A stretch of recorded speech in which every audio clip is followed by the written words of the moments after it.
I grew up in Blackfoot, Idaho, and I ended up going into the Army as a helicopter pilot. I was assigned to the 101st Airborne Division out of Fort Campbell, Kentucky, and on one of my missions, we had a hard landing. I injured my back. It kind of put an end to my career. I couldn't keep flying anymore. You expect life to be the same, and life will never be the same. Coming back home and getting back out doing the things that you used to do and enjoy makes all the difference in the world. And you realize you can enjoy the freedoms that we went and fought for.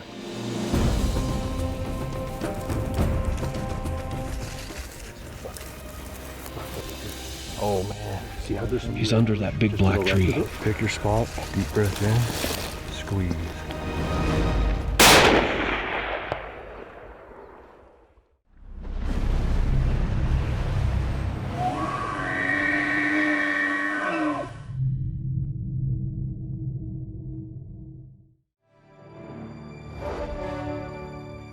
Let's get out there and saddle the horses up as we head to the high country, 10,000 feet, looking for a big trophy mule deer with a very special guest, Nic Transtrum of the United States Army.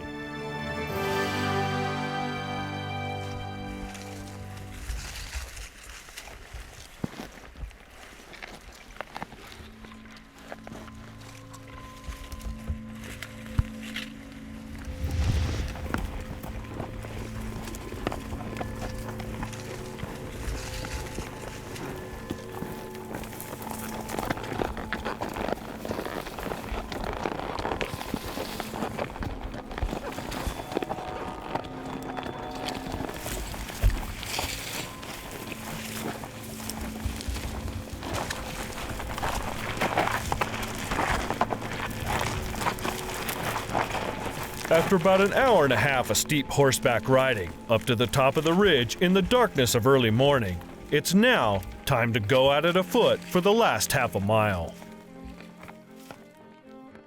As the morning sun begins to peek over the eastern ridgeline, Nic and Tim hurry to get into position to glass for early morning feeding bucks, traveling back to their fall bedding area for the day.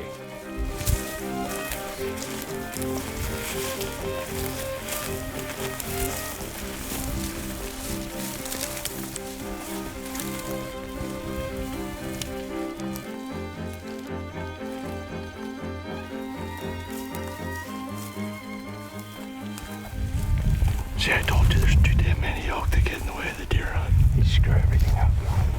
The frustrating part about that little draw is you know that there's more than just that one buck in there, but you can't see him. I'll just slip up over here over this next little knob and glass for a couple minutes, then we'll get on the horses and I'll ask that next point where we want to be.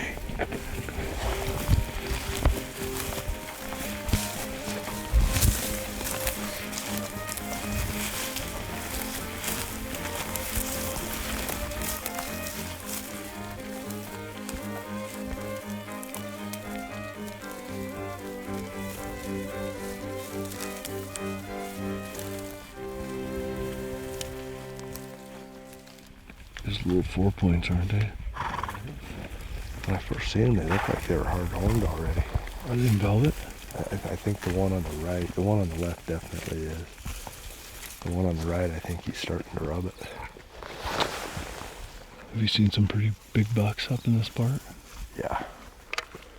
Let's go find a big deer and kill him.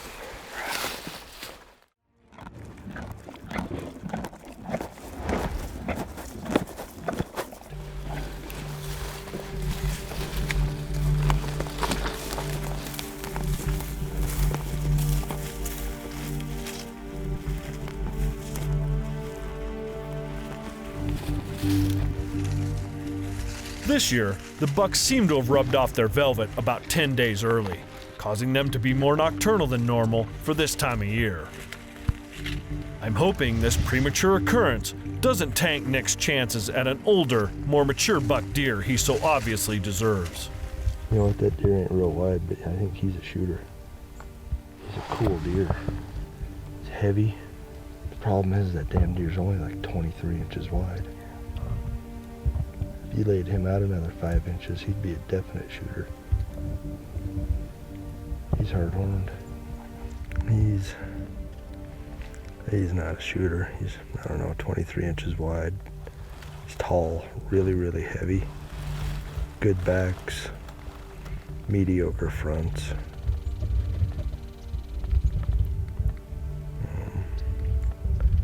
Bad thing about this deer is this is as big as he's ever gonna get. Looking at him, he's probably a 5.5-year-old deer.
Yeah, so I grew up in Blackfoot, Idaho, and I ended up going into the Army as a helicopter pilot, flew Black Hawk helicopters.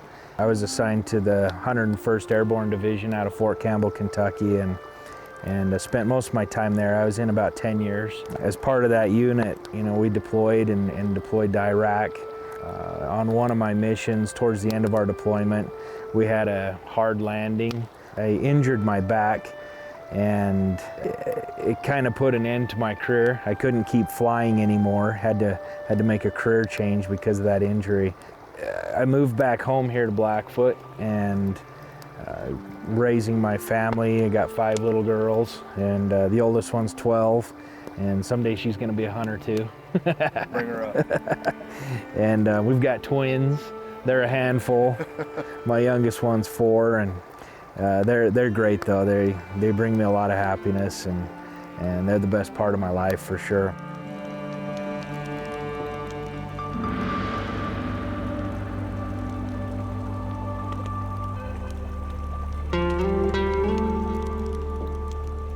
It's not really a secret that when guys come back from combat, it's a hard adjustment, you know. You expect life to be the same, and life will never be the same. You know, you can get on with life, and that's what these guys and these organizations and great people like yourself do. Coming back home and getting back out doing the things that you used to do and enjoy makes all the difference in the world. And you realize you can enjoy the freedoms that we went and fought for. So tomorrow's Patriot Day. Yeah. And it's also your birthday. Yeah. Hopefully tomorrow we can help bring a little bit of that special back to your birthday. There's nothing else I'd rather be doing on my birthday. From the bottom of my heart, I can't thank you enough for your service and for coming here and spending a week, your birthday, Patriot Day, with us. It's awesome, man. It means man. the world to me. Yeah, it's awesome. It's awesome. I really appreciate what you guys are doing.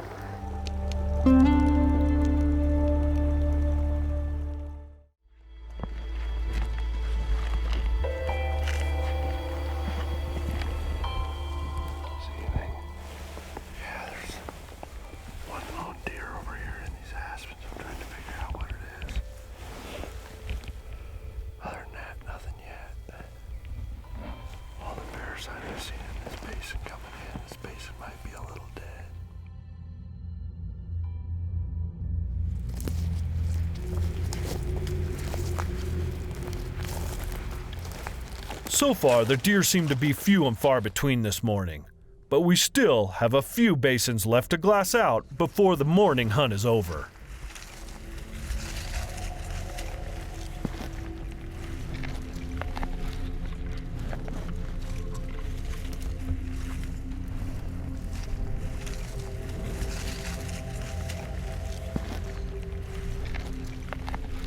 Yeah, he isn't very big, is he? Freaking sagebrush is taller than he is.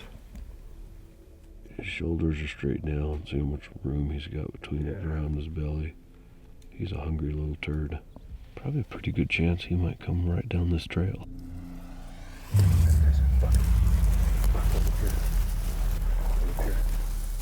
Oh man.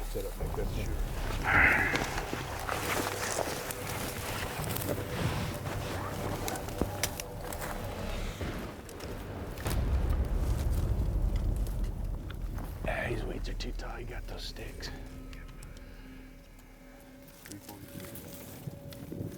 Okay.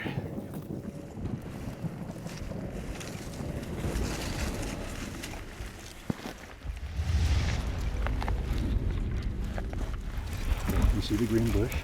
See how there's some He's under that big black tree. He's right there. See the white? That's his ass. Pick your spot. Don't look at the antlers. You see him? Yeah. Okay.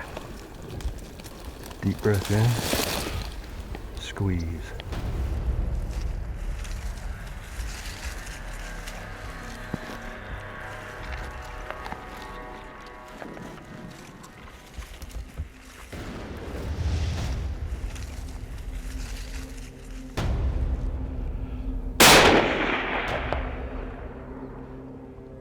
Hit him again. He's still up. He's going behind the. He's Right just next to the left of the green bush. Of the bush. Hit him again. No, you were high. Nope, you dumped him. He's dead. That is a good deer, man. That's awesome, dude. Greg, he's rolling right there. Well, this hunt is concluded, fellas. Hey, guess what? What? It's my birthday. Happy freaking birthday, dude. Did you get to see the cheater? No, he told me not to look at his horns.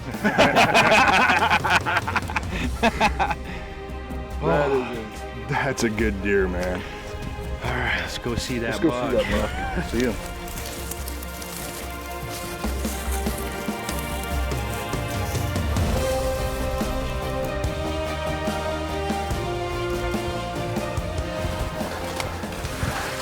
Get rid of this stuff. Oh man. Wow. 14. Dude.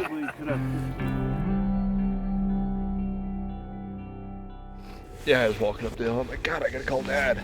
He's gonna think this is so freaking cool. He saw it, Tim. He saw it better than he ever could have at camp. He was right there with us. I could feel him on that red horse behind us all morning. Hey, if it makes you feel any better, that's what I thought too, man. I miss my dad. He wasn't a big trophy hunter, but I hunt today because he raised me doing it, you know? Oh.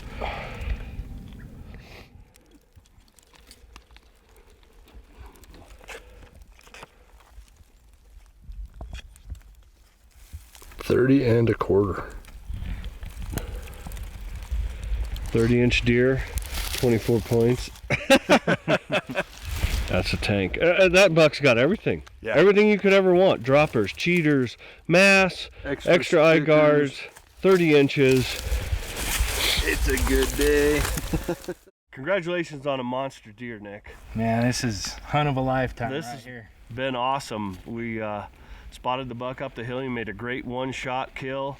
I don't know about your cameraman though. He might need to be fired or relocated somewhere. But we got it all on film. It was a great hunt. You're a wounded veteran. We thank you for your service to the country, and we had a great time spending a few days here with you in the high country of western Wyoming chasing big mule deer. And I'd like to thank Tim and Greg for helping and coming along and finding the buck and inviting us into this area. It's a really special place to me, and I know it is to most of the other guys here on site. It's a great place, and to come out with a buck like this, it's just incredible. It is.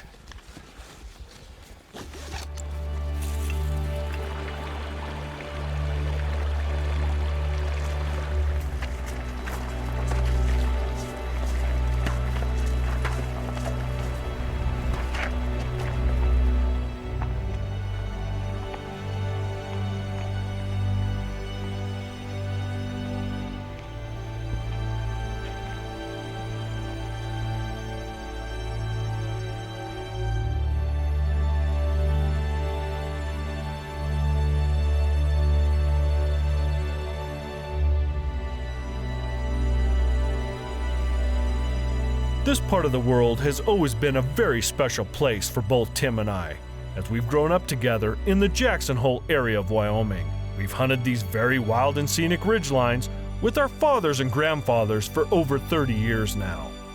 Now Nic has his own connection to this beautiful high country corner of the world. Each fall, new adventures to this very wild place will call to him, and even though he may not make it back every year, the memories of this hunt will burn in his mind for the remainder of a lifetime.